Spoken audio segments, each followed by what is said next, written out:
dialogue. I find it noteworthy that Kenyans were voted at the time the world's most optimistic people before and during the election. This was in accordance with the Gallup International Annual End of Year Survey, which involved interviews with over 67,500 people in 65 countries between November and December of 2002.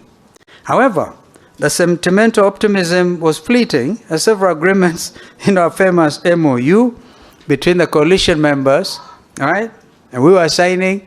My brother Raila and I were on the rainbow side, and Mudi Awori, the late George Saitoti, and then Kibaki and Malwa, and you know that famous thing. Had that MOU document been respected, this country would have grown in leaps and bounds, would have avoided the outcome of the 2000 elections, for example. Was following a High Court ruling, the recommendations made the Constitution of Kenya Review Commission, the CKRC, during the Bomas Constitutional Conference process, which favored a parliamentary system, were discarded. As a result, the public and a section of government officials became dissatisfied with the Mwai Kibaki administration.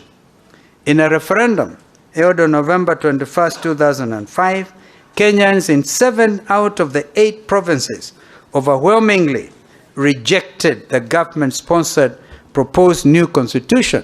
We then used to refer to it as the Kilifi draft.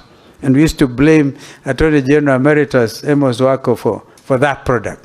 My brother Raila and I, again, were in the forefront in opposing it, and then the birth of the Orange Movement. Susan, you remember, that's how you came in now, when the country was divided between bananas and oranges. Over 1,200 Kenyans lost their lives in less than a month following the announcement of the results of 2007 presidential election, where my brother and Kibaki were tough contenders. I was among them. I used to say Nitapita Katikati yao. Remember?